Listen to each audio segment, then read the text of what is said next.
یعنی 14 منٹ بھی بندے انتظار، سوال ہی پیدا نہیں ہوتا.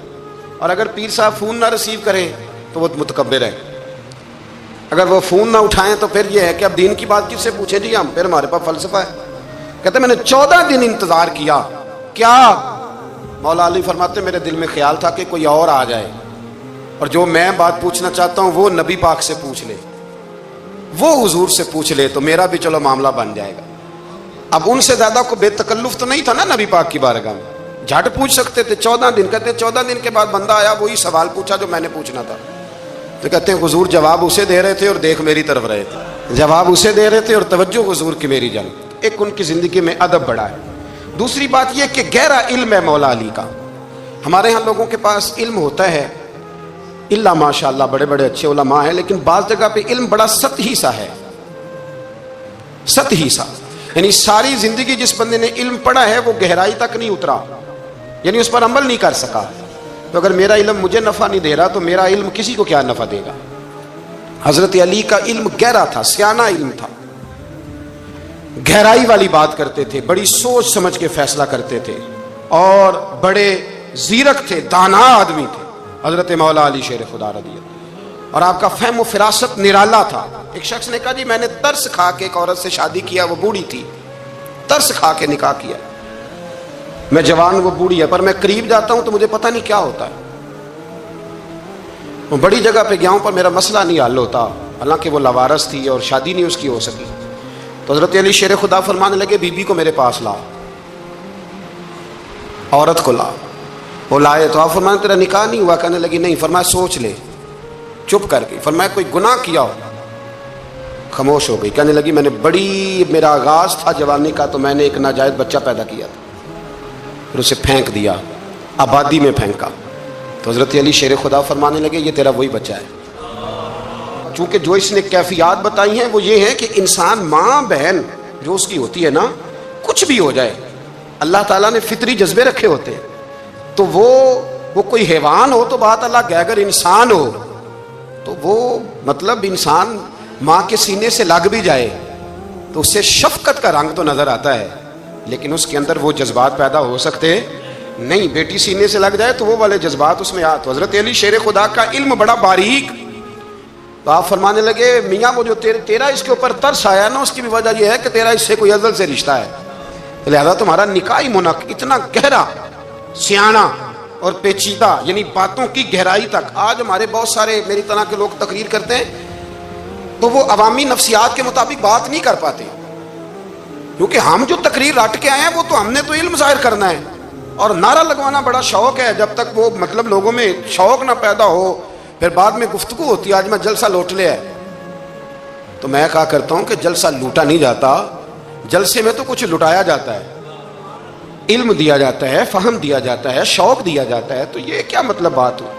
تو گہرا علم تھا. چوتھی بات، علم بھی تھا اور تقوی بھی تھا، پرہیزگاری بھی تھی. جب آپ خلیفہ تھے نا، امیر المومنین تھے، امیر المومنین، آپ چلو صوبائی وزیر کی بات نہیں کرتا، آپ کسی نا ہلکے سے، جو وہ ہمارے پاکستان میں عہدے بہت زیادہ ہیں، تو جس کو کوئی ہلکا سا نا چلو پرانا ورکر ہے تو کوئی دے دیتے ہیں، اس کو بھی مل جائیں تو 15 کو ووٹ تو اس کے بھی کہیں نہیں گئے مبارکباد کے. اللہ اسے پوچھیں کہ تیرا اصل میں کام کیا ہے تو کام کوئی بھی نہیں ہوتا اس کا، بورڈ لگ جاتے ہیں. بڑا کیا بات ہے جناب، موج بن گئی. حضرت علی امیر المومنین تھے اور کوفے کے چوک میں کھڑے تھے، کوفے کے چوک میں، اور فرما رہے تھے کہ بھئی یہ میری زرہ ہے، بڑی قیمتی ہے، یہ کوئی بندہ خرید لے. کسی نے قریب جا کے پوچھا امیر المومنین کیوں بیچ رہے ہو؟ تو فرمانے لگے میری طامت پرانی ہو گئی ہے، اب نہ اتنی پرانی ہوئی ہے کہ اس پہ پیوند لگنے کی بھی جگہ کوئی نہیں بچی، اگر یہ پھٹنے کے قریب نہ جاتی تو میں زرہ نہ بیچتا. امام حسن رضی اللہ تعالیٰ عنہ کہتے ہیں میرے ابا جی خزانے کا سارا منہ کھول کے اللہ کے بندوں میں بانٹ کے تو اس کمرے میں 2 نفل پڑھ کے کہتے تھے یا اللہ گواہ ہو جاؤ میں نے قوم کی امانت قوم پہ خرچ کر دی ہے. یہ پرہیزگاری، یہ تقوی، یہ ذوق حضرت مولا کائنات شیر خدا علی المرتضیٰ رضی اللہ تعالی عنہ. ہمارے ہاں نا ہم نے بانٹ دی ہیں چیزیں، یعنی کوئی بندہ زہرا حضرت علی کے نعرے لگانے لگ جائے تو لوگوں کو شک پڑ جاتا ہے. تو ایک بندہ میرے کان میں کہنے لگا 2-3 دن سے یہاں علی علی ہو رہی ہے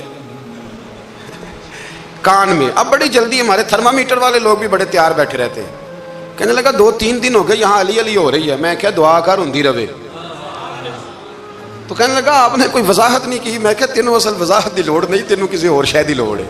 عجیب بیوقوف آدمی ہے بھائی. ان لوگوں کا تو رشتہ ہی کوئی نہیں مولا علی شیر خدا کے ساتھ. اور ہم جو ہیں ہم تو مرید ہیں مولا علی شیر خدا. اعلیٰ حضرت فرماتے ہیں کہ حضور سے پہلے بھی جس کو ولایت ملی ہے وہ مولا علی کے صدقے ملی ہے, اور قیامت تک جس سے اللہ ولایت دے گا وہ مولا علی شیر خدا کے قدموں کی خیرات کی برکت سے دے گا. ایک سلسلہ علیہ نقشبندیہ ہے جو حضرت ابوبکر صدیق سے انسلاک کرتے ہیں, باقی تو تمام سلاسل کو سارا فیض ہی مولا علی شیر خدا سے. تو آپ یہ کیسی بات کریں گے کہ جناب وہ فلانے کا آپ. اور جی میں نے اس سے کہا کہ شاید میرا دعویٰ کوئی نہیں, پر میری جو اپنی تھوڑا بہت مطالعہ ہے نا, میں انسائکلوپیڈیا ہوں حضرت عمر فاروق کا. مجھے جنون ہے حضرت عمر فاروق سے محبت, جنون ہے. اور میں نے ایک دفعہ اسکیچ صرف ابھی بنایا ہے, تو شاید میں 2 جلدوں میں کتاب لکھ دوں حضرت عمر فاروق. یعنی شاید ان کے حالات پر کوئی ایسی کتاب جو دنیا میں چھپی ہو اور میں نے دیکھی نہ ہو, شاید وہ جس ذریعے سے بھی.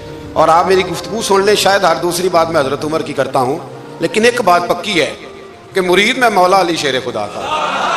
یہ بات میاں پکی ہے, اس میں شک کوئی نہیں نا. اس لیے کہ حضور کے بعد فیض مولا علی سے, پھر امام حسین سے, پھر امام زین. یہ ہمارے بزرگوں نے ہمیں شجرہ یہ دیا ہے.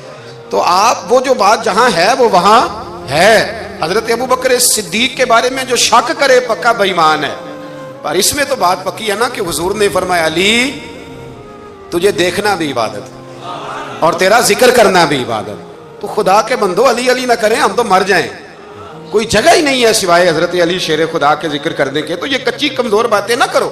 یہ کوئی عجیب بات ہے کہ جی وہ اگر علی علی زیادہ کیا تو کوئی فلانے طبقے سے تو نہیں. تو یہ ایسی کمزور بات آپ کیوں کرتے ہیں میاں؟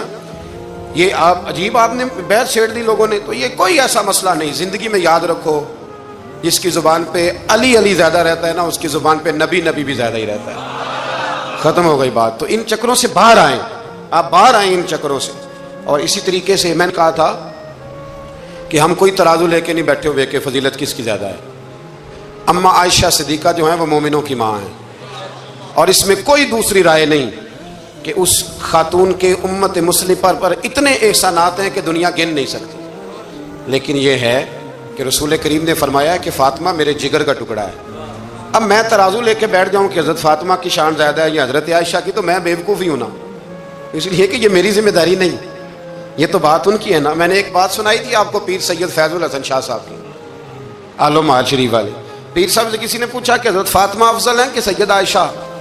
تو آپ فرمانے لگے پہلی بات تو یہ کہ تجھے یہ سوال ہی نہیں کرنا چاہیے تھا, اور اگر تو نے کر لیا ہے تو پھر جواب سن لے. فرمانے لگے فاطمہ زوجہ ہیں حضرت علی کی, اور عائشہ زوجہ ہیں نبی پاک کی.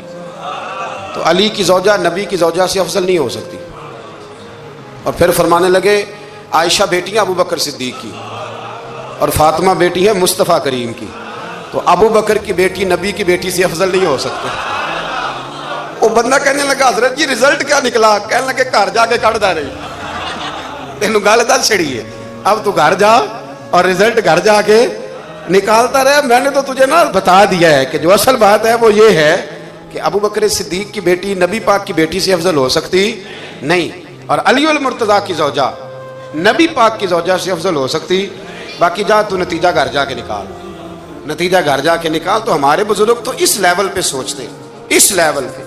حضرت عائشہ صدیقہ رضی اللہ تعالیٰ عنہ اگر گھوڑے پہ بیٹھتی تھی نا تو مولا علی لگام تھام لیتے تھے, مانتے تھے یہ ماں ہے مومنوں کی, یہ ماں ہے مومنوں. آپ کیا بات کرتے ہیں؟ حضرت عمر فاروق کو کبھی حضرت عائشہ بلا لیتی تو کانپتے ہوئے حاضر ہوتے, ماں ہے مومن. کچی باتیں چھوڑ دیں, عشق کریں تو کھول کے کریں, ڈر ڈر کے نہ کریں. میں نے درجنوں تقریروں میں کہا کہ منقبتیں لکھو حضرت صدیق اکبر کی بھی, حضرت عمر کی بھی منقبت لکھو, حضرت عثمان کی بھی لکھو, اور ہم سنتے ہیں الحمدللہ وہ ساری. لیکن میرے بھائی یہ یاد رکھیں, اس میں کوئی شک نہیں, ان کی عظمتیں, شانیں, فضیلتیں وہ بلندیاں ہیں. ہمارا یہی عقیدہ ہے, اور الحمدللہ ہماری نسلیں بھی اسی پہ قائم رہیں گی. ہم انہیں نسلیں مانیں گے ہی تب کہ خلفائے راشدین کی جو خلافت کی ترتیب ہے وہی فضیلت کی ترتیب ہے. لیکن میاں یہ بھی تو ہے نا کہ جس کا جو مرشد ہو نا, اسے وہ بہرحال دوسروں سے افضل جانے گا تو فیض پائے گا, وہ جانے گا. تو اس لیے نظریہ ہمارا یہی ہے کہ وہ خلفائے ثلاثہ حضرت مولا علی شیر, اور حضرت علی کا اپنا فرمان ہے. آپ فرمایا کرتے تھے جس نے مجھے ابو بکر صدیق اور عمر فاروق سے افضل کہا, میں اسے مفتری کی سزا, جھوٹے کی سزا دوں گا, اسے کوڑے ماروں گا. کوڑے ماروں گا وہ جھوٹا ہے جو مجھے ابو بکر اور عمر سے افضل کہتا ہے. تو ان کی تو اپنی بات. اور میں نے وہ بڑی تفصیل کے ساتھ ایک دفعہ عرض کیا تھا کہ حضرت علی تو خود ممبر کوفہ پہ بیٹھ کے بتایا کرتے تھے کہ اگر میرے جیسے بہادر سے پوچھو گے بہادر کون ہے تو میں ابو بکر صدیق کا نام بتاؤں گا. تو اس لیے مطلب اب ہم سہم جائیں فٹافٹ کہ فلانا نہ ناراض ہو جائے. تو بھئی جب ہم درجنوں جمعے حضرت صدیق اکبر پہ پڑھاتے ہیں اس وقت تو نہیں نا کسی کو ٹینشن ہوتی. جب حضرت عمر پہ پڑھاتے ہیں حضرت عثمان پہ تو ویسے بھی بندوں کو جواب دینے کا اگر انسان مزاج بنا لے تو کس کس کو مطمئن کرے گا. یہ تو 4 ادھر نکل جاتے ہیں تو 15 ادھر نکل جاتے ہیں. آپ ذہن اللہ رسول کو جواب دینے کا بنائیں, اس میں آسانی ہوگی. اللہ ہمیں سمجھنے کی توفیق دے.